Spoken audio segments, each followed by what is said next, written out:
Christmas time, baby. And you know what that means? Christmas time, podcast time. It's week 49 of Watching Walford.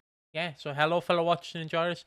Welcome back to the podcast. It's episode 153. Today's episode is going to have the biggest storylines and takeaways from week 49 of 2025, or 2025, as I call it. All the episodes from the 1st of the 12th all the way to the 4th of the 12th. There's a dog, by the way, that I just want to quickly mention here.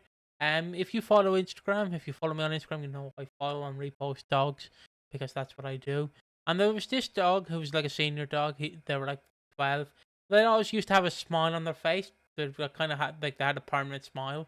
I don't know why. They just had a permanent smile. They sadly passed. So shout out to Bella the dog, the smiling dog.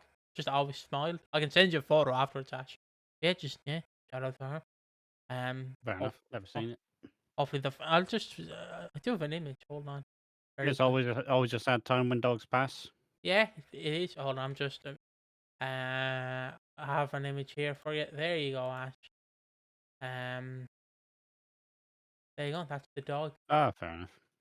Yeah, see, they always had a permanent smile and just opening on browser so people can have a look as well.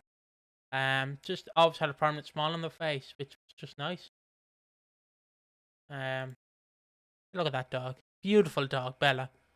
Yeah, nice. Sad to see, but happens. So, shout out to that. And also, yeah, what are the topics, Piggy? You've been delaying it. Well, I've just been trying to, lighten the mood here. So, we have the introduction, which is what I'm doing right now. And then we have Nigel's audition takes place. It's only going to be a minute and a half, lads, let's be honest. Like, we're not going to, do too much on it. Like, not really many things happen in it. Harry, and then the next topic after that is Harry has guilt / Okie sister shows up. And then following that, if you're not in the festive spirit, well, get ready, because Zoe gets a Fairylight surprise, and Freddie and Anna leave. And then to wrap it up, the last two topics, which is Zoe gets a Fairylight surprise, and Anthony and Howie's secret is revealed, is probably going to be a bit shorter because we've obviously done them on Wolf and Tap, which you can check out. But yeah, yeah. And then after that we have the awards, thoughts by the show, strictly speaking, the after show / your Spotify wrap, and the outro. So yeah, I think that's good. Yeah, that's the podcast. We're back. We Yeah. are back. Been a strange old week. Because obviously we did our break before December. Mhm. And what went wrong for me is obviously this was the last podcast. I'm pretty sure I was talking about how the ranking all the Christmases was like nearly done, or I think it was being close to done. I think I finished it on the Friday. Unfortunately, the editing process has burnt me out again. So we're back, not refreshed, little bit moody, little bit grumpy. I'm trying, but I'm also somehow knackered. It's only been 4 days. Don't worry, you'll have a 3-day break. And also, look at this new mug I got. It's beautiful. But also, just very quickly, because it is the festive ho season. I will just say, if you want to give us a cheeky Christmas present, please don't doctor addresses. But also, if you do want to give us a cheeky birthday present / Christmas present, this is my birthday this month. I am 22. You can sign up to memberships or the Patreon for as little as €2 or £1 on Patreon. €2 / £2 on YouTube, or if you want to be an extra supporter, you can subscribe for £5. But it's up to you. You don't have to, but you will get this episode. All the perks are the same. Yeah, all the perks are the same because honestly, like, we're two idiots. Do you really want to hear our Q&As being like, what is your guy's favourite lasagna? Oh, great. Thanks for the same question. But you will get the podcast early. And since it is the festive season, you will get our reactions early, 1 week early, and you will then also get my rankings and Ash's rankings a week early as well. So, some nice stuff. And then if you want to keep, you don't have to stay subscribed after Christmas, you can leave. But yeah, just a Christmas treat. Yeah. If you've enjoyed what we've done this year, give us that £2. make us feel like we've done something important this year. Yeah, but you don't have to. But No, if no. you want to, but obviously, the thing is, we should. Oh no, do you have your bat on your Ash? Not that bat you used to hit flies. No, Just vanished. okay, because I was gonna say just get the bat out and be like, you have to give us the £2, but yeah, you don't have to. But if you want to, you can. So yeah, because we're not gonna be like all the other channels. You can simply subscribe if you feel the need to. And also, yeah, I will say I did watch Ash's tier rankings. He did a pretty good job. Number one will surprise you. It's 2011, guys. It's 2011. It's not. It's not. Don't worry. But yeah, go watch that when it comes out on Christmas Eve. I will shout it out all the way up to Christmas Eve. So yeah, go ahead. And again, Walford on Taps. If you've seen it, go ahead and watch those as well. And the reactions they should have been out for the week 1 of December 2025. Honestly, the first episode, Monday's episode, where we did reactions, we just pretty straight laced it, and then for the rest of the week, we went unhinged. We just we just went fuck this week of EastEnders. But yeah, there you go. Enough of the rambling, Piggy. Can you please get on with Nigel's auditions? Okay. Jesus. Jesus, don't need to be rude. 6:51 or 6:50, I'll just put it there. So Nigel's auditions take place. And what do I mean by this? Well, he has a play coming up. It's gonna be a big Christmas for Nigel. He's possibly dying. He's gonna die. Possibly, because knowing Ben Wadey, he'll start his death in December. He won't die, and then he'll die in like July. So yeah, the Ben Wadey special. But yeah. So he's auditioning for his play, and obviously he thinks no one's gonna show up. And Lexi obviously wants the auditions to be filmed because she can't really be there. She has school. I'm sorry, Lexi, but you have to stay in school and get your education. But yeah, so Phil films the auditions. From memory, it's Elaine, Ian, Priya, and Billy, Harvey, Billy. and Callum. I think that's roughly it. Yeah, Callum. Yeah. Um, They Billy had is to give him something to do this Christmas. yeah. Billy is the leading man, and Elaine and Ian are the leading roles as well. I do look forward to seeing this. But then Billy, I will side note, I just want to mention this. I was obviously talking to my friend Flora. I brought this up to you, but obviously we were talking about like hair transplants. And I went, hey, did you know Billy Mitchell, the character on EastEnders, not the cheater in real life, actually got a hair transplant, Flora? And she went, oh, you didn't know it. Hey, he's a funny love of hair. If you seen him in the 2000s, you'd understand why. Like we call him, he has the best hair transplant in the business. Yeah, there you go. I think the funny bit about the auditions is obviously Ian and Elaine are playing like a married couple, and obviously Ian's like, look, I feel like someone more fitting, like Priya, and then everybody's just like, you dirty, dirty little rat, You dirty old fecker. dirty boy, Uh, dirty boy. Um, once again, I do like the pairing of Ian and Elaine. I want them to have a Tanya and Phil like drunken fumble, where Ian's really chuffed, but Elaine just full of regret. Like I really want that to happen because I think it would just be, I think it'd be funny, and it'd also be a funny thing for Elaine and Cindy to kind of laugh about. he has a tiny penis, doesn't he? Yeah, fair enough. But then they go back to their house, and then obviously, and I love this because immediately, and I always bring up when I can think about guilt tripping. It's like when Vin Diesel had to guilt trip The Rock into doing something because of Paul Walker. Billy basically does that, and it is fitting because Phil in Universe does like Fast and Furious. Him and George do like it.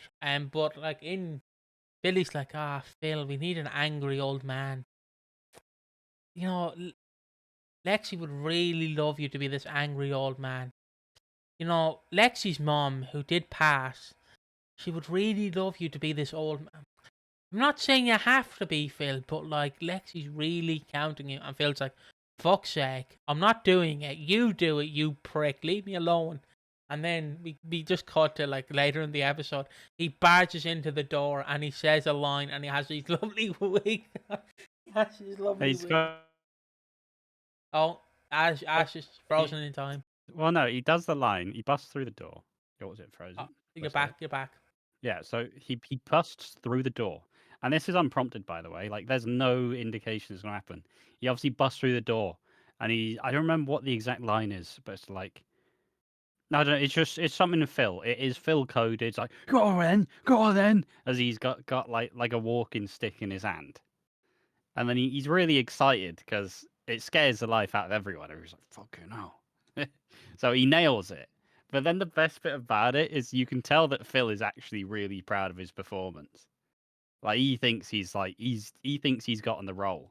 And he puts the wig on and then they go, well, it's a good thing that you only have one line. He's like, one line?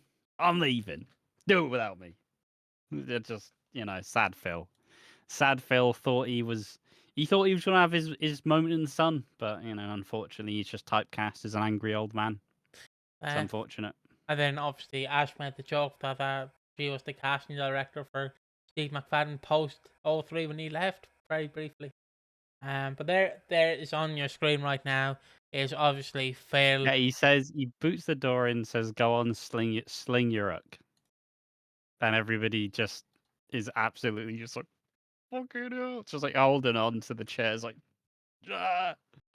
Great. Side note, can you just send me the Anthony the Howie image for later on, so I can just put that up as well, and the die image, Which one? the one where he's doing the ooh face. Is it not in the chat? It is, but I don't want to scroll up, unless you want me to. But, yeah, I'll send it. Fine, carry on. But yeah, he's mad. He only has one line. There's only Phil. Continuing on, because that's all that Phil does. Harry's up next. Yeah, it's a fun little side plot. Every Christmas, they always want to have like a community-led type thing that gives, the characters that aren't going to get the starring role this Christmas. It gives them something to do, and I look forward to whatever this play is going to be. But obviously, it's going to be that double-edged sword, where I mean, let's be real. We've kind of made it fairly apparent. It does feel like Nigel's going to die this Christmas. Yeah. But continuing on. We have Harry. Harry has guilt. Because why does he have guilt? Well, you may be asking, dear viewer. He has guilt for one reason. Okie's sister has showed up. And Harry is addicted to drugs. Harry is what do you know the type of drug he's addicted to very quickly? Heroin? Yes. Okay. I was going to try to say it in a YouTube friendly way, but yes. He's on the hard stuff. Yeah, some of the hard stuff. And heavily addictive.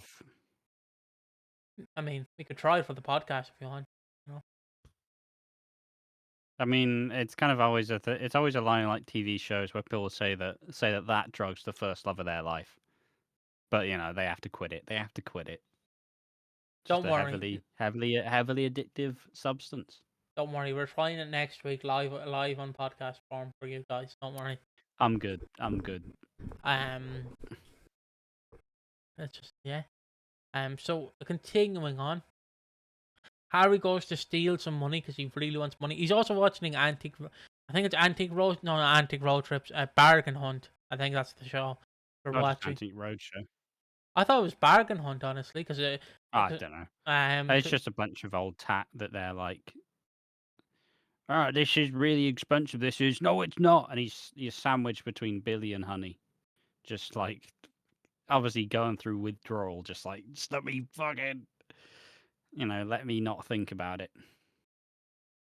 Yeah, and then he goes to steal money from Kojo because Kojo's working the arches, and then he says, "Don't tell anyone." Fuck, I was gonna say, okay, don't tell anyone, Kojo. And Kojo's like, "You told me that last time, and look what happened."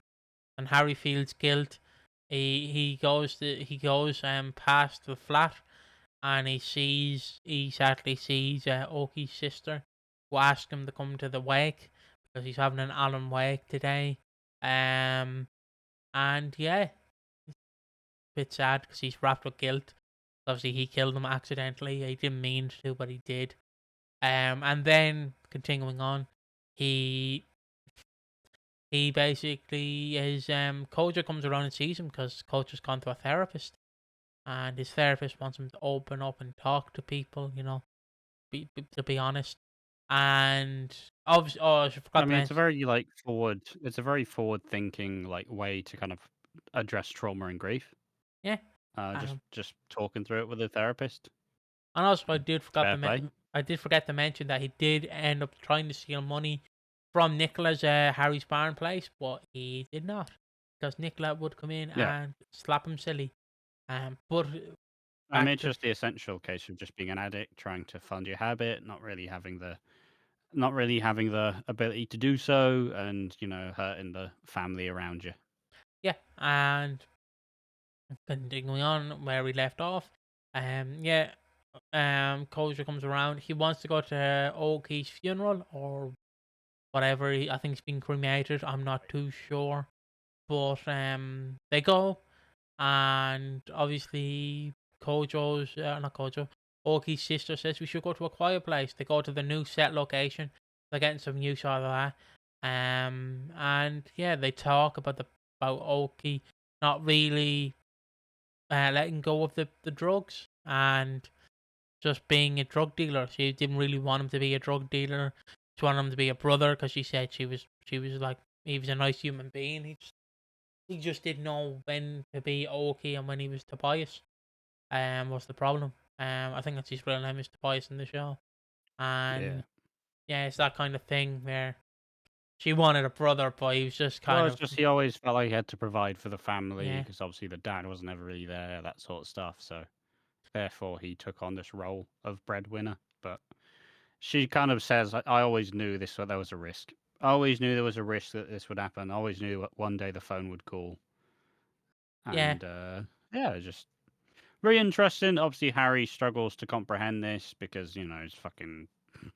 He has stood face to face with the sister to the man that he killed. So I mean yeah, yeah, but he struggles, but it's nice to see Gina and Kojo have scenes with him because Harry's kind of stuck in a cycle of guilt and frustration, and then he goes back to the house and he says says to Nicola, like, I don't know how we do it. I don't know how you continue to do it. But he says he's fine and he just wants to go and lie down. But that's when Honey kind of asks Nicola and mentions the baby, and Harry overhears and kind of quietly loses his shit. yeah. And that is all of the Harry stuff, really. Not really to add here.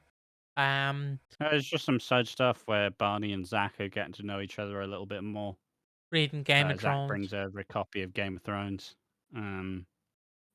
Which I obviously made the joke of like, oh yeah, don't get too invested, Barney.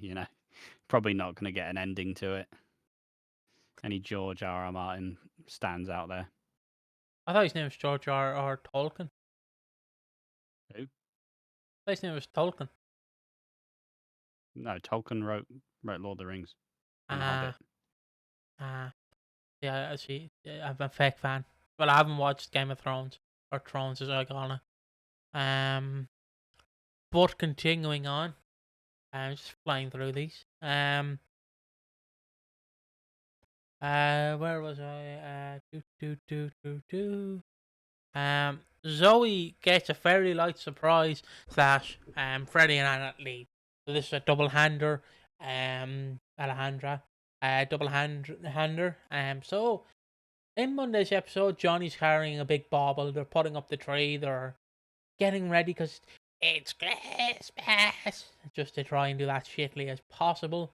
Um, which I will say, for the 1st of December, they have surprisingly got all the decorations up, which is mental.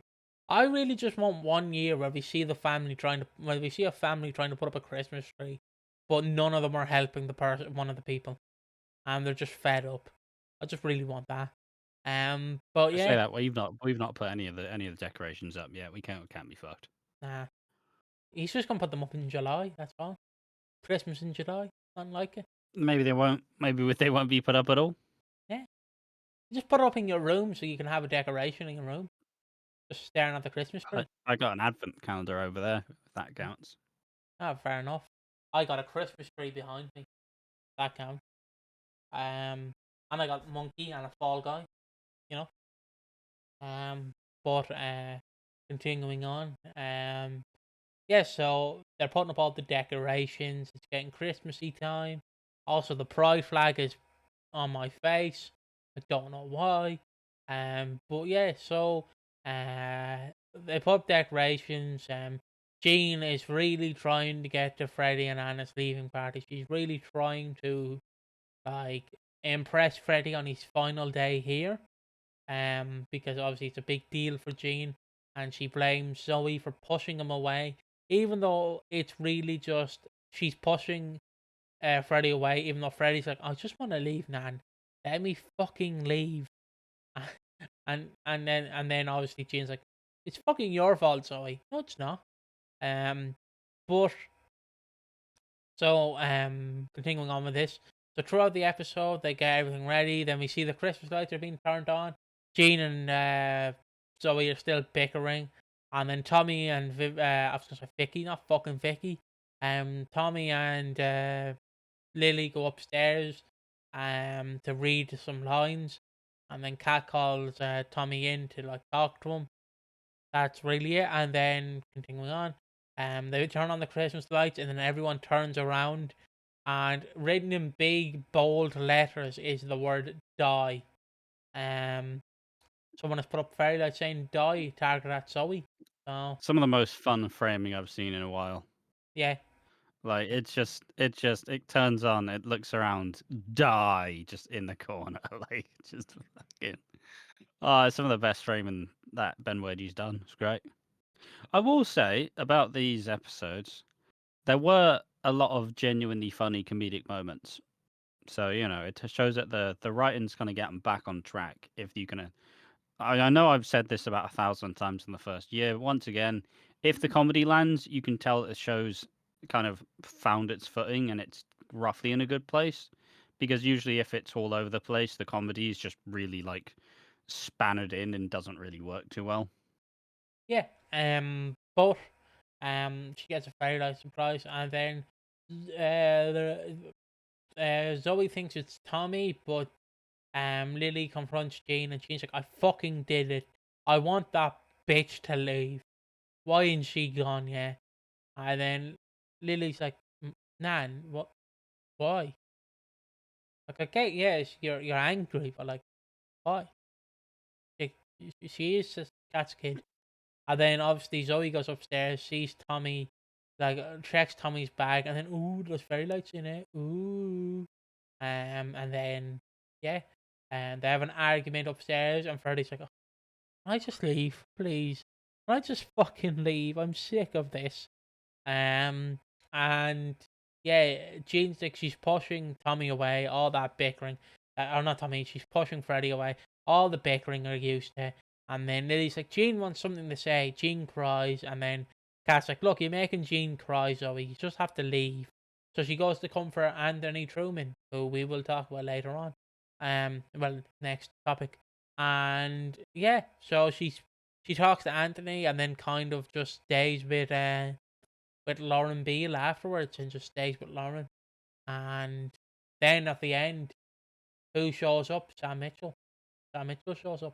So Is Sam the stalker, like I've been saying? who knows?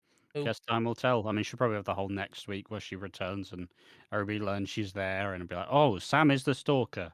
And then finally it'll be Max, and Max will be revealed to be the stalker after all, or some shit. I don't know. Kind Yeah, of feels like where we're heading with this. But if it is Sam, I can say I told everyone from ages ago. So I win. yeah. Just quickly pulling up the image for the next topic. Um, coming up. So oh bollock. So coming up next, just to rapidly go through it, we have don't know why I'm turning into a fire engine. Um, we have what's the option? We have Anthony and Howie's secrets are revealed. So Where we go with this? Probably the most hotly, like probably the most covered aspect of Walford on Taps this week as well. So Yep. Really took up Tuesday, if you feel Wednesday. like we're repeating stuff, we probably are. Yeah. But we see, in case you just watched the podcast, I'm sorry, like, if we're not energetic enough. It's just we've talked about most of this stuff already. So again, check the Walford on Tap if you want our immediate like thoughts, or check the reactions if you want our like genuine reactions to, oh shit, this happened. Um, but where do we start? Well, in Monday's episode, again, Kim is really upset with Howie. And then Penny talks to Anthony and is like, yeah, I'm missing my ring. Do you know where it is, Anthony? And Anthony's like, no, but I will let you know. And coincidentally, Kim gets a wedding ring. Or an engagement ring, sorry. It's Howie. Howie's proposed to her. He wants to marry her. And then Anthony notices the ring. It seems familiar to the one Penny has been given. I also like the fact that how he does propose, but right in front of Penny, who's like, "Oh, it's like the ring I bought." But we don't actually get a payoff to Penny doing that because I don't know, they just don't just don't like to give Penny scenes. No. But to continue on. Yeah, Penny is given. Penny has is the confused, but Anthony and then Anthony's like, all right. And then Howie is like, I love this so much. I've mentioned it in Walford, but I fucking love this. Howie basically knows that Anthony knows. So what he does, he goes to Patrick on, can I have Anthony's wife's phone number, please? Just want to give her a call.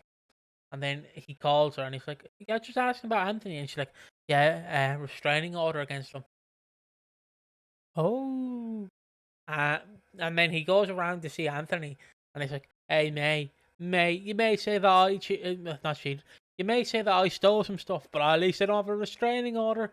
Fuck you, dickhead." Yeah, but if he could say that post water shit, sorry for that burp. If he could say that post water shit, he would. Um, and then Anthony and fucking Howie are like, I won't tell if you don't tell. I won't tell if you don't tell. Ooh. And then what does Howie immediately do? He fucking tells. Howie, you're supposed to keep it a secret. He tells Kim that he has a restraining order. It's Anthony. And then Kim goes around to Anthony, gives him a bollocking. And it's like, how dare you? How dare you? And Anthony's like, "Hmm, yep." And then we go to the wedding, oh, fuck. We go to the engagement party where everyone is celebrating. And Howie is like, it's basically just like, I love you, Kim. I love everything about you, Kim. You've beautiful eyes, beautiful waist, beautiful everything. And then Patrick's like, you're like a son to me, Howie. And then Anthony goes, like a son?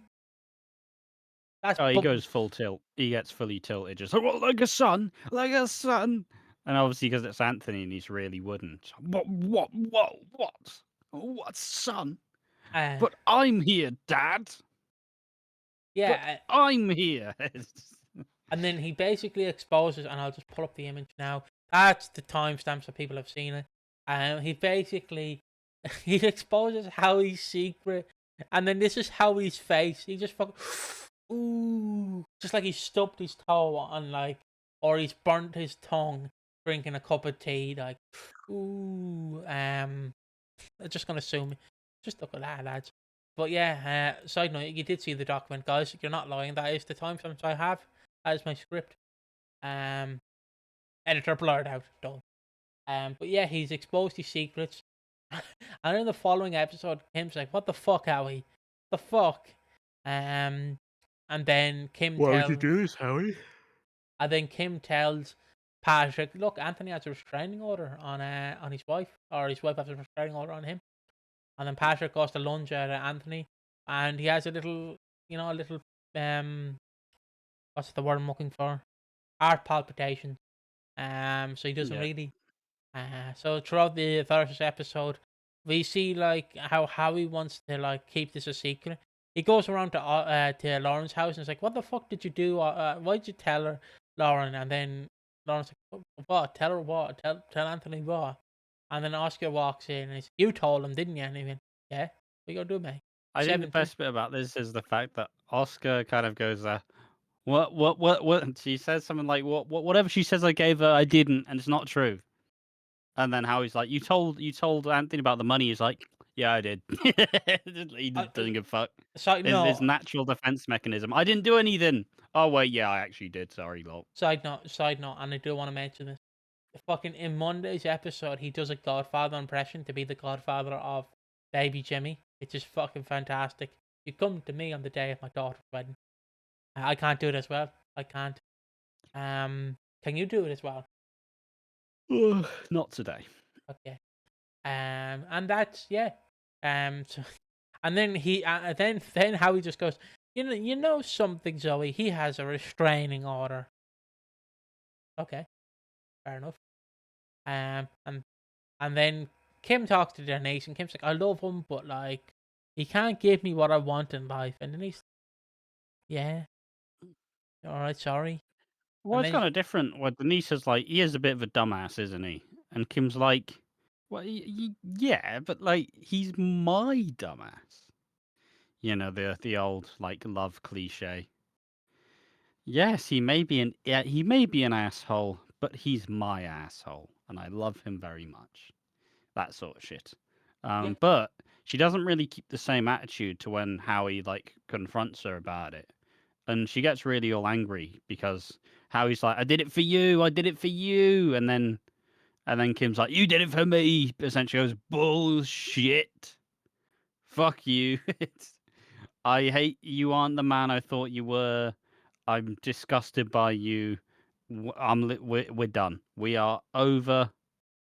Yeah, it's a very strange one, really, because if you take the root of where this actually came from, obviously Howie wasn't supposed to internalize it in a way where he starts stealing packages from his like mates or the people he lives next to. But he still did this because Kim was talking to Denise about how, life with Howie isn't exactly exciting. There's nothing too glamorous. They're barely scraping by. So Howie internalized it and went, fuck, I need to start providing and providing by doing not so savory things. Um, yeah, and yeah, and then she just says, yeah, I don't do it anymore. It's not for it's not me, it's not you. Don't want to do it. And Howie and Kim are both upset and crying. yeah. And that's the week of EastEnders.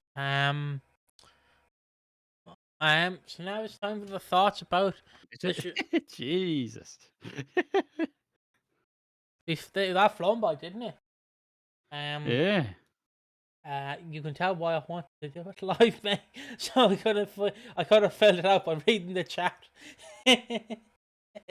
Because fuck me, Yeah, well, next week. we're lucky I'm doing the pod. Uh, right, all right, hold on. Let me just do a big stretch. And this is the awards and thoughts about the show. The motion working. So my thoughts about that show.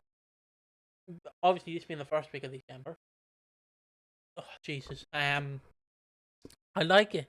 I think it was an alright week. Wasn't really Zoe heavy.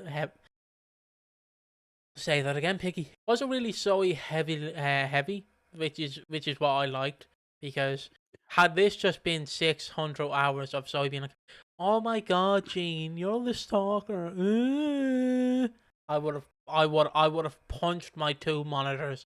Probably wouldn't put my fist through it because I'm a weak little bitch, but I would have punched them.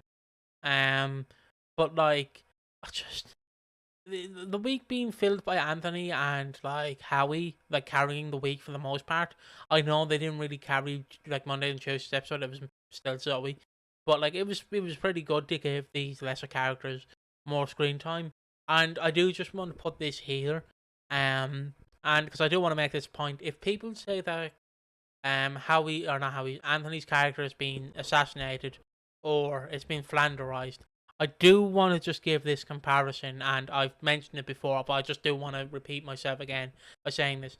There's a big difference between what Anthony is doing slash has done, and what Alfie did in 2018. And what I'm going to briefly just say is The difference is Alfie we seen 8 years and a spin off of material of him being the happy go lucky chappy, we know. And basically, you know, it's just when he returned in 2018, they flipped the switch and made him a dick. The reason why it's not really career assassination for Anthony, or character assassination, I should say, is because Anthony left in like 04, 05 and hadn't really been seen since 2014 because he briefly returned for Patrick in like 2014, 2013 and fucked off again. So this is the most he's ever really been given in the past 20 years. So it's kind of, and I know you can argue with Zoe, but it's kind of, you don't really know where you want to take him because you don't want to introduce his family because you don't know if he's going to be on a long-term contract or if he's not. Because you don't want it to be a scenario like Junior, where you introduce Junior's family, but then Junior immediately cheats and they go, fuck this, we're leaving. So you don't really know where to take his character. So putting him in this kind of role, and obviously again we don't know why he has the restraining order. It could be that he spilled her ice cream on the sidewalk and she's pissed off. It could be as mundane as that, or knowing since it's a sub, it could be the most extreme of extreme. We don't really know yet. As again, this has been recorded on the 4th of the 12th at 3:30, so we don't know. But being what we know, it's not really career character assassination. Now, obviously, if they make him a huge dick, like if they make him like a villain almost, then I can see where you're coming from because previous Anthony was like a good boy. But again, it's been like 20 years since he had really been in the show, so it's kind of like you have to give him something new. You might disagree, Ash, but that's just my thoughts. Do you have any thoughts?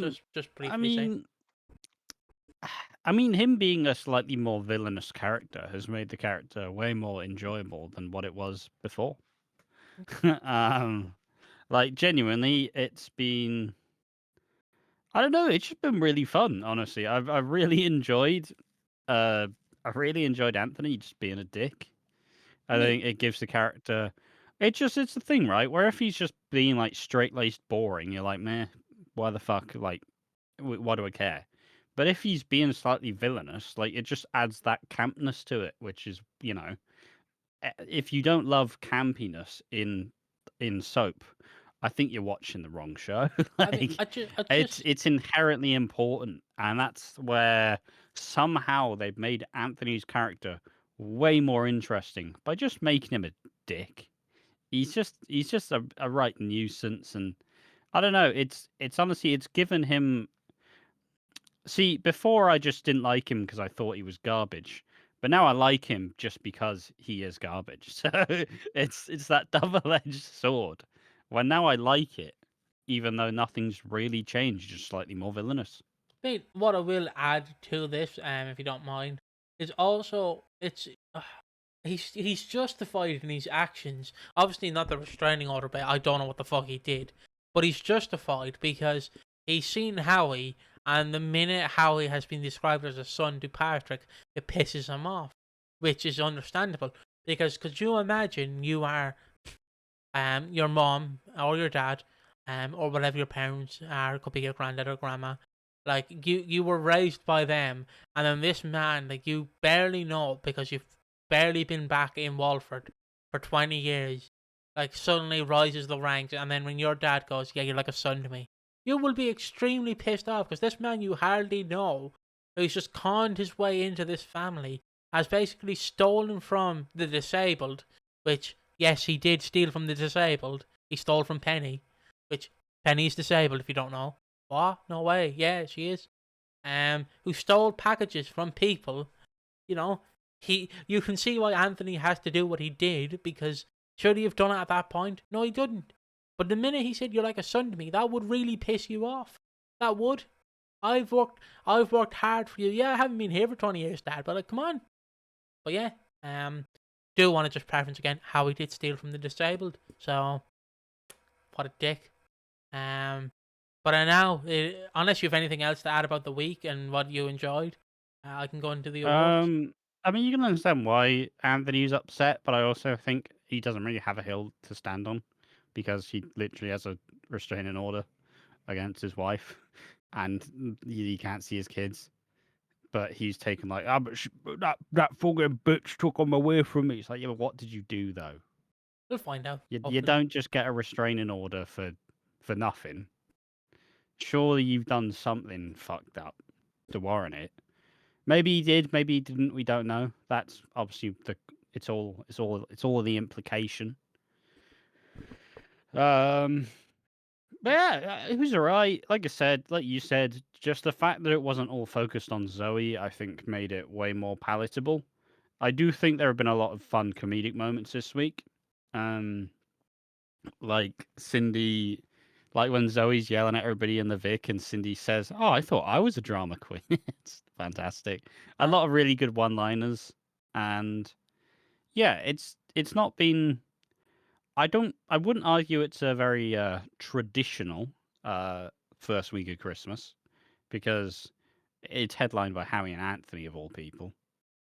But it was surprisingly enjoyable and it wasn't horrendous. yeah. And now it's time for the awards. Which Oh, somehow, surprisingly, it's actually quite high praise at this with the current state of affairs. um, and yeah, now it's time for the awards. You don't know, we have 4 awards. We have the Chris Clenshaw award for the most promising, the future, the past, whatever you want to give it. Basically, what you look forward to seeing going into late 2025, very late 2025, early 2026. Then we have the Befitting Award, the Anthony Truman Award of Excellence, or the Anthony Truman Award, previously known as the Keanu Taylor Award, and previously known as the Steve Blackman Award. Um, it's been and basically the Anthony Truman Award can be given to anything or anyone. It doesn't have to be alive. It can be dead. It can be past. It can be present. It can be again. If Ash wants to say his advent calendar, he can, because that's the entire point of the award. It can be the most ridiculous thing or the most normal thing. Like again, there's no boundaries for this award. Then we have underrated, and then we have who needs slapping down. So I guess we'll start with the Chris Crenshaw award, and I'll go first. Basically to help you think more. I look forward to seeing where you're taking Anthony. I don't know how long Anthony has left on his contract, like the guy who plays him, but he has been a fantastic addition. Like, I wasn't a fan of Anthony, but there was one podcast in particular, and the wrestling fans are going to scream at this comparison. But it's like how there's a wrestler that Meek and Ash like just watch called Roderick Strong. And the problem with Roderick Strong is we never really got invested in him. But there was one match where Roderick Strong was just an absolute beast in like wrestling, and it made us a fan of him because of like how good he was. Like he's still shit, but like his character is shit, but he's still good. And the comparison for that is Anthony Truman to me is the Roderick Strong, where he merely became a fan. I became a fan of him because of how Ash buried Anthony and made me love Anthony because of how shit he had been and how wooden he had been. I'd become unironically a fan of Anthony. And I still am a fan of Anthony. I think he's been a great addition. His first 3 months, though, have not been a great addition. But him this week had been a great addition. Him exposing the family and basically getting mad at everyone was a fantastic like way at like doing it. I think like just him being a little bad boy is kind of good. Um, and yeah, it's going to be weird to see where it takes it. I also wonder where Howie leaves now. Does Howie leave the square or does Howie get back with Kim? We'll find out more. Also, just side note, looking forward to seeing what Sam Mitchell will be doing. We know she gets diagnosed with a big C, big breast cancer. And it'll be interesting to see where we go from there. Well, that's my Chris Clenshaw award. What's your Chris Clenshaw award? Um, I think it has. It's slowly gotten better as such. I know everybody's been on the Ben Wade Doomer train. I don't think it's not necessarily as bad as people are arguing. A lot of people want him like fired now, which is a bit hasty. Give him some more time to. I know we've given him a lot of time, but he still probably hasn't been able to fully flesh out his entire vision. But if he has a fraudulent Christmas, then obviously then it's the time to go, all right, you've fucked it up somehow. Um, but fundamentally, I think that it started off with like, oh Christ, we're getting the Gene and Zoe stuff again. This is going to be miserable. But from it kind of platforming Anthony and Howie, leading the first week of December was not my bingo card. But I think it was a nice breath of fresh air that made it a little bit more, uh, just less tedious. So I think it's just Anthony and Howie's little feud, and just like you, kind of Anthony's little bad boy turn, because he has that he has the like antithesis of charisma. He is so wooden that he then becomes the most charismatic man in the room. It's just there's something captivating about him, just being so by the numbersly boring. Yeah. Like I said, the Roderick Strong comparison, which he is. Um, and up next is the Anthony Truman Award. Of excellence. Um, well, fuck. Well, I'm not giving it to Anthony Truman because I know you're probably going to give it to Anthony Truman, aren't you? No, Okay. I'm not going to give it to Anthony Truman. I'm giving it to the fucking. I'm giving it to just two things I want to give it to. The fairy lights incident, where fucking they all pan around and it just reads. Okay, there's three things. Where it reads die, and then my two nominees that can be nominees but are not actual things is Howie's reaction to the entire family being blown up. Where he just goes, ooh, like that one Patrick Bateman gif that everyone uses, like that one. Um, and also Jean just being a fucking prick. like she's making the entire thing about Freddie and Anna leaving her thing, and she's trying to make the best for Freddie, even though Freddie just wants a quiet night out with the lads and just wants to doesn't have any lads to hang out with except Anna, but he just wants to leave quietly. And honestly, Jean makes honestly a shit cake. Like oh, it's horrendous. the fucking you can see it in the reactions. He makes a fucking shit cake, and I meant the joke that had she given some cake to Culture, he would have turned around with the bluntest look and went, "Your cake is fucking shit." Because Culture is a blunt man. He would tell you how it is, in my opinion. I could be wrong. That's how I see it. And what will you give it to? If you have any nominees, go Um, ahead. But what is your main one? Anthony Truman, Phil with the walking stick, Is that your go-to telling one? the kids to stay away. Uh, Uh, that and him with a wig. him in a wig is fantastic. I'd assume you've seen the clip, I right? also liked him being really excited at the idea that he was going to get the role, and then he doesn't get the role, and then he gets a little bit sad. Just like, fuck you. I thought I was going to have a big role in this piece, but you know what? I'll just be the cameraman instead. What doesn't Billy do it? Oh, that's great. My favorite, like honestly, what I also love is Billy turns to Phil and goes, "Oh, can we get a takeaway now, Phil?" And Phil's like, "Yeah, you paying?" And he goes, "No." Oh, for fuck's sake! I guess I'll pay then. And then you just have Nigel looking so confused and like, yeah, and oh fuck, what's her name? And the kid looking scared as well. Um, Lexi. Lexi, yeah, thank you. Sometimes I forget people's names. Okay. And yeah, I'm bad with all names, but EastEnders characters. yeah. Um, he gives it. Yeah, so Lexi accepts the present, or I get scared. But yeah, I do want to say, have you ever seen the famous clip? Right, this woman wore like an '80s inspired T-shirt of Phil and Grant, like an '80s band, and she sat front row at one of Steve McFadden's pantomimes. And Steve McFadden's obviously like on stage he's doing his dance. He looks over at her and just nods, and then goes back into character. It's beautiful. Respect it. He's just like nods and he's like giving a thumbs up. Oh, it's beautiful. Real respect's real. Yeah. But yeah, Phil honestly has had a great year in 2025. I will Oh, say. he's been fantastic. Yeah. Fully rejuvenated. Unlike Grant, who just had a shit time, honestly. But I guess Grant is kind of in the same boat as Anthony Truman. You don't know where to take the character, so you have to don't want to give him anything. Um, but yeah, up next, the underrated award. Who's underrated for you?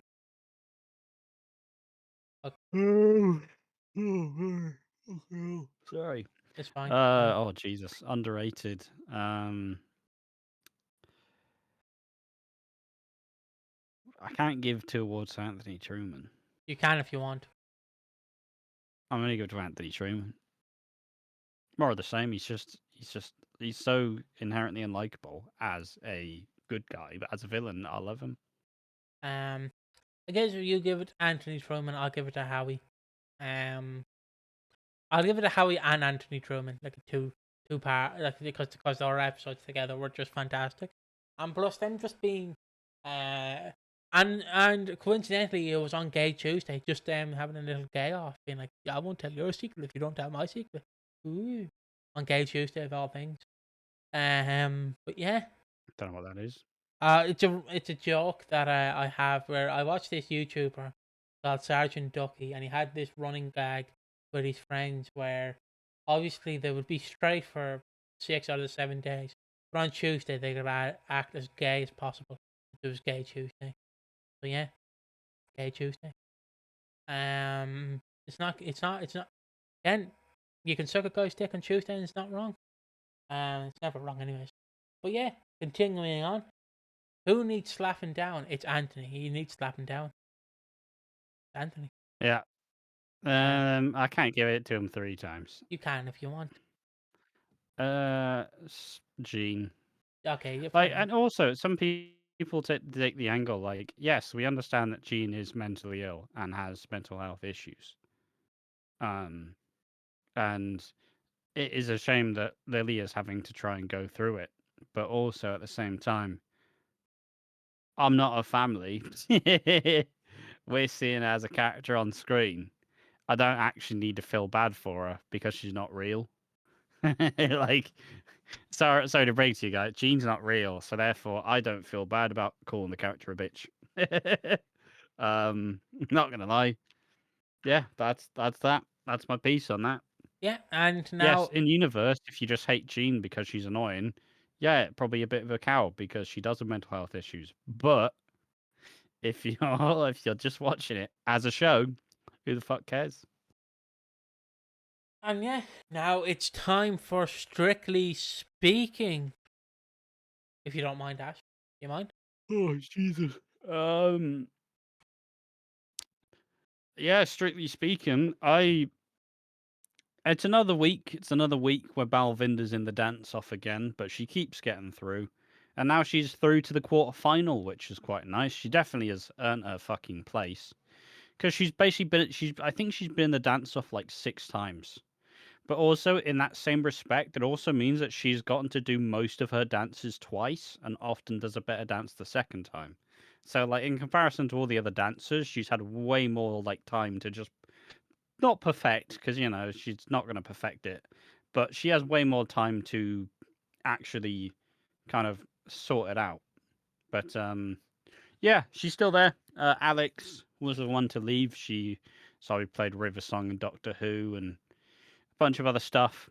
Uh, it was probably the right time. She also was, you know, she necessarily slowed down. I think she had some injuries as well, so it's just kind of the unfortunate timeline. But it's reached to the point out of the competition where I feel like it's kind of understood who is going to go next. And for the last like 4 weeks, I've had a very clear like idea as to who I think like has to be gone, and each time it is them. So my eye test is fantastic, but I think it ends on the 20th, so there's only what 3 weeks left. Yeah, And then I get my Sundays back. yeah. That's And great. also, I'm a celeb's been shit. How's That's all I've angry? got to say about that. How's angry Ginger doing in the jungle? He's fine. It's Um, just not been a very interesting series. It felt like all the budget got slashed, and they've only had about one trial that was actually fun. I don't know. I always say this about I'm a Celeb. I think I'm a Celeb is a really good tourist trap for people who kind of want to watch reality TV but don't really have that initial investment. I think that it's a really easy thing to get into. It's a bunch of celebrities, and you're like, this is great. These guys are fun. But once you actually like advance from just watching one reality TV show a year, s- I'm a Celeb just becomes shit because like, all right, it's 3 weeks. All of them have pretty much been paid after day 3. They're all getting paid a shitload of money to exist in a jungle for 2 weeks or 3 weeks. And so like there's been no real conflicts, there's been no real like blow ups. Just everybody just seems way too happy to be there, and it's just made it to be a pretty unremarkable series. And it's Yeah, like even people they talk about the cyclones. Like, oh, I love the celebrity cyclone. It's shit. It's just 3 celebrities having to walk up a fucking slip and slide with water coming at them and balls thrown at their face. It's not sorry, that Flip. fucking good, guys. They build it up every single year, and after the first time you see it, you just go, "Is that it? This is the big cyclone that everybody talks about." Yeah, just I don't know. It's got its issues, but like even after watching normal Big Brother, watching I'm a Celeb just doesn't hit the same. Fair enough. And also sorry for that weird crack noise. I was opening my can of 7 Up. But up next, this is a new one. But I said, fuck it, why not? I host this podcast now. I'm coming into my own. It's time for a new series of the channel where we not series, new topic of this channel where we do our Spotify 2025 wrap. It'll obviously be 2026 next year. But yeah, so obviously, um, I will go first. I've listened for 12 days, 18,634 hours. Um, my top genres were punk, Don't you mean midway. minutes? What you say? Don't you mean minutes? Oh, minutes. Yeah, minutes. Sorry. Um, and then I've listened to 256 genres. My top genres were punk, Midwest emo, pop punk, indie, and oldies. Age is just a number. So don't take this personally. I won't. My listening age is 42. Um, I listened to 2,259 songs this year. My number one song was 360 by Charlie XCX. Fair enough. Number one was 360 by Charlie XCX. Number two was Forgive Me by Versus the World. Number three was Apple by Charlie XCX. Number four was Give the Anarchist a Cigarette by Chumbawamba. Number five was I'm Coming Out by Chumbawamba. Um, I've listened to 43 albums this year. My top album was The Runs by Scooped Up. Um, my top five albums were The Runs by Scooped Up, What You See Is What You Get by Chumbawamba, Anarchy by Chumbawamba, When Your Heart Stops Beating by Plus 44, Mark Hoppus' second band when Blink broke up in 2005, and Boxcar Racer, which you can see here. Yeah, fair enough. Um, As for me, hold on, just no, hold you're on. not done. I'm nearly done. Um, I'm nearly done. I'm trying to find my top artists this year were Chumbawamba, Blink 182.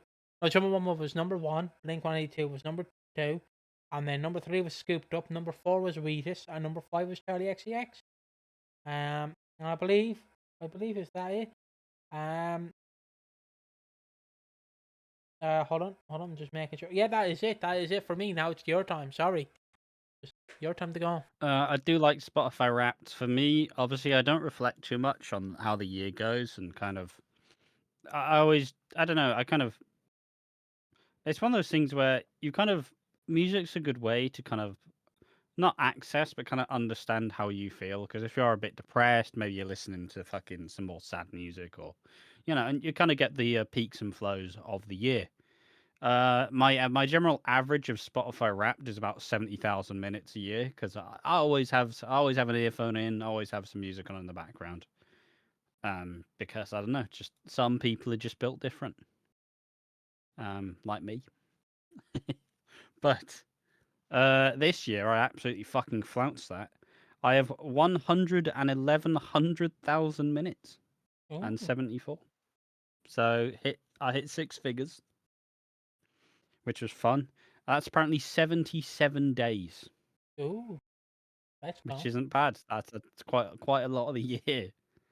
Um, I listened to just around 400 different genres, but my top genres are alternate rock, indie rock, alternative pop, oldies, and soundtrack. Cheeky bastards. That's all I'll say about that.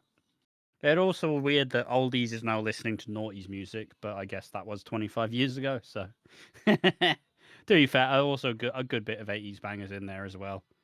My listening age was 36. It says music from the late 2000s. Fair enough. Pretty apt. 4,259 songs this year. Good range. For some reason, my top songs, number one shocked me, was the River City Girls anthem, which is a fucking game.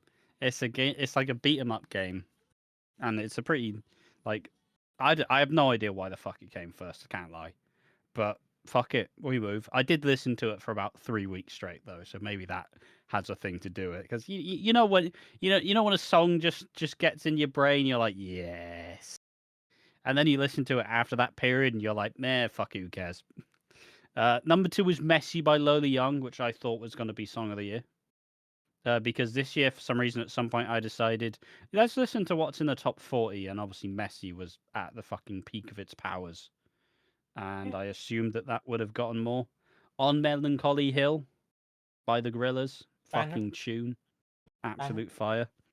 I Still Believe by Tim Capello, which is most famously known for being in The Lost Boys, the vampire movie that's definitely not about sexual awakening. It's definitely just all about vampires and not about being secretly gay.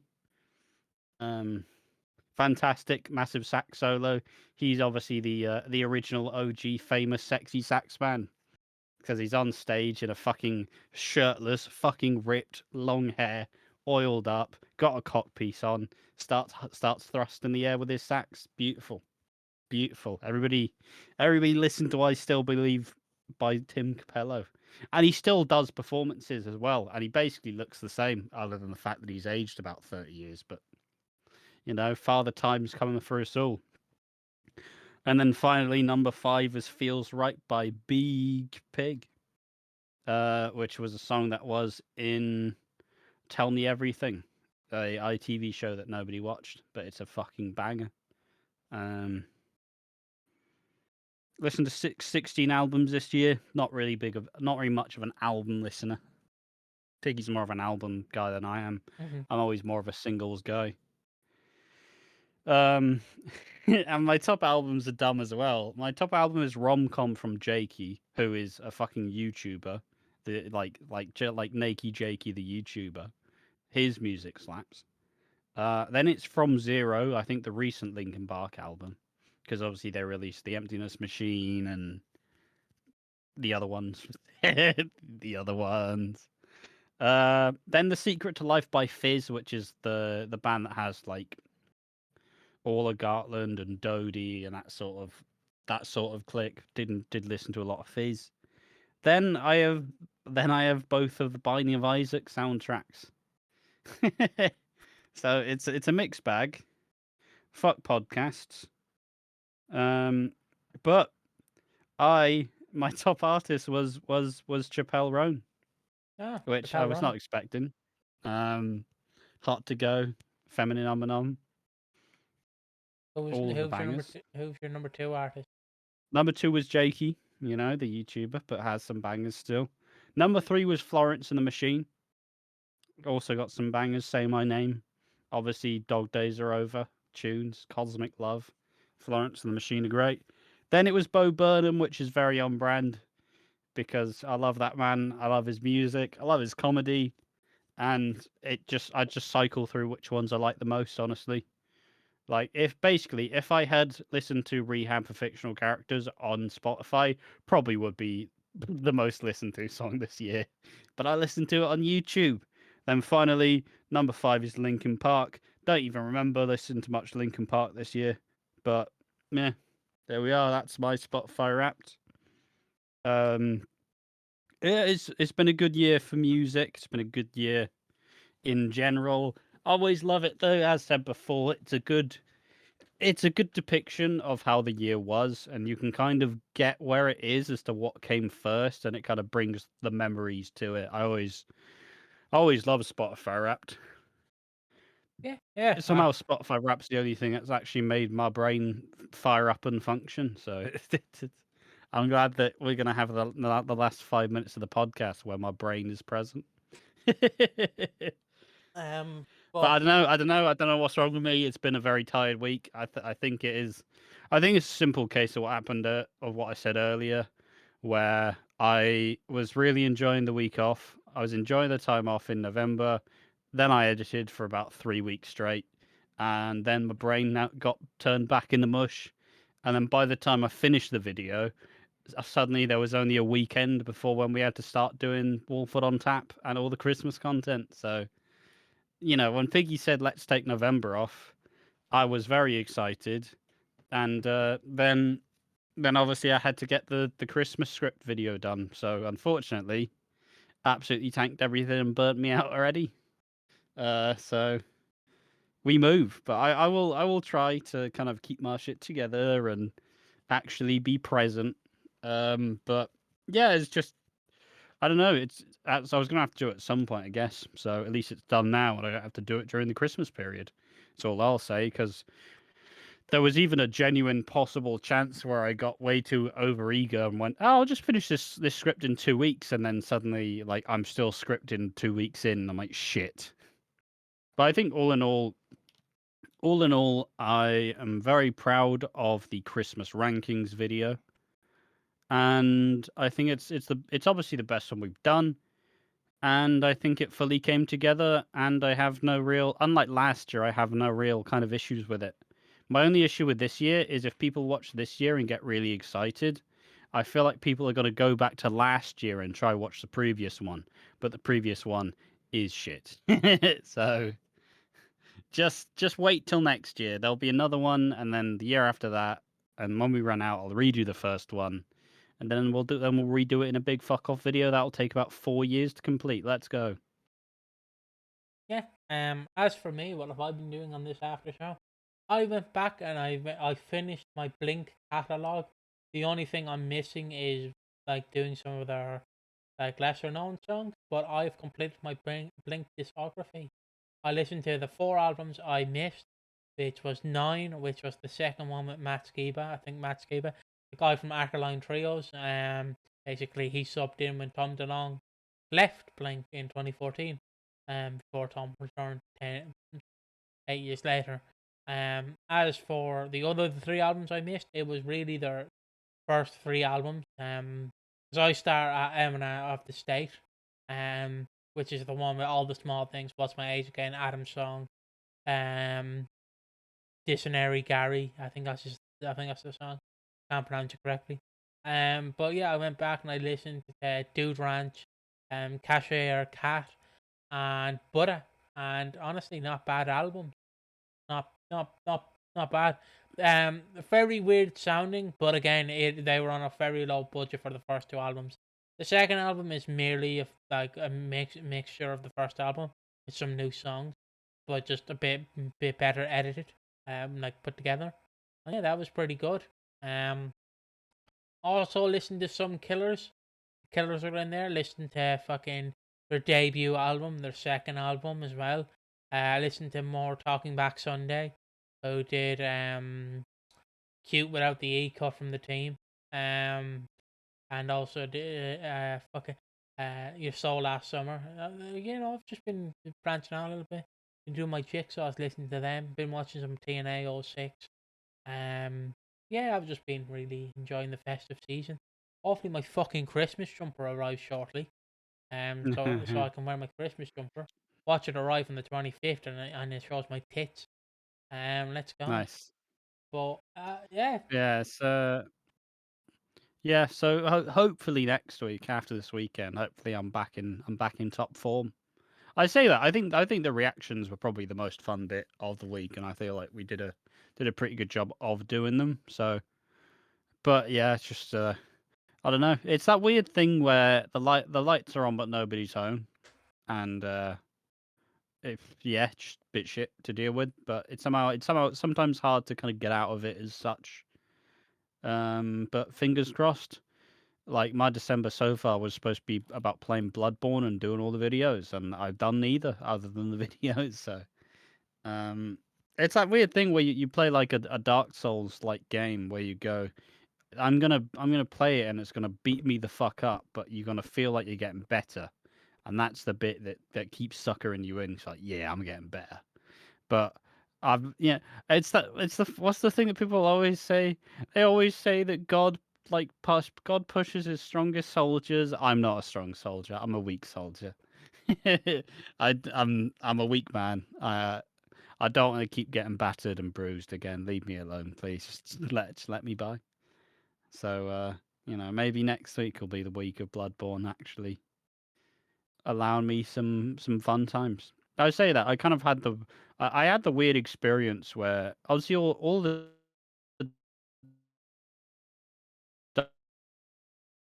dark into the brick wall.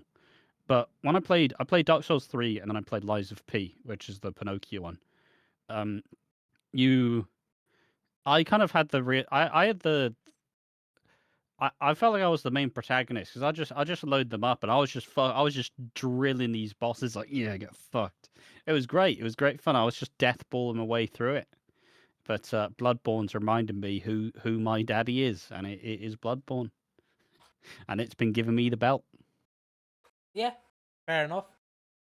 In terms of games, I've been playing Dead by Daylight more, and Fortnite, but mostly Dead by Daylight. And still, I'm on, the dog game that I've been enjoying. Really struggled in the snow level. Couldn't get up the hill, but I got up the hill. I'm on the desert level. I'm nearly done completing the game. It was quite fun actually. My goal is just to play it once a week, so then I don't like complete it too quickly.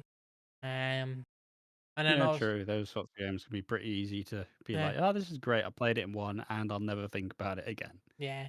I'm definitely probably like adding the dog to my like my animal like fingers. I know my tattoos are not Yeah. great. I think I'll add the dog here and roly poly as well. I don't know why I really want roly poly, but I don't know. I just like roly poly. I don't know why. There's just something about roly poly that I enjoy. You don't Who's know Roly Poly? what? What's Roly Poly? It's the purple and green guy that had his own TV show.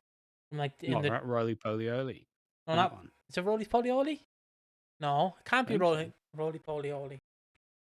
I think so. Hold on, let me just Google this because I think roly poly oly is the TV show. Yeah, it was a TV show. Yeah, no, but that's the one with the robots. I'm trying to think of the other one. Oh, There was one that was on CBeebies.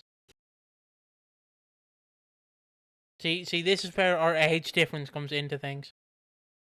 yeah. The Yeah, oh Roly yeah, Mo, Roly Poly was a robot. yeah, the Roly Mo show was the fucking content. Oh, jeez, I said the word. Need this. I didn't finish the word, thankfully. That was that is the guy I'm thinking of. Just to flash this up here. Um, there you go. That's the guy I'm thinking of. The Roly Mo show. That little Never guy. seen him in my life. Uh, I don't remember him. I just remember the fucking guy's likeness. That's all I remember. Um, but yeah. Thankfully I don't have to edit this podcast. I just have to. Um, but yeah. Thank you. I guess that's where we leave it. What do you say? Yeah, yeah. I got there in the end. Only took me an hour 30 to. Oh, it's only been an hour 14. Only took me an hour 13 minutes to actually be present. But we move. Um, been a long week. Been a long couple of weeks of hard work on the channel. But I'm sure when people see the Christmas video, they'll actively understand as to why I'm a little bit shagged. But all in all, fun podcast, good stuff. Yeah, it was all right, good fun. Hope everybody enjoyed it. Yeah. We'll see you in the next one. Bye bye. Bye bye.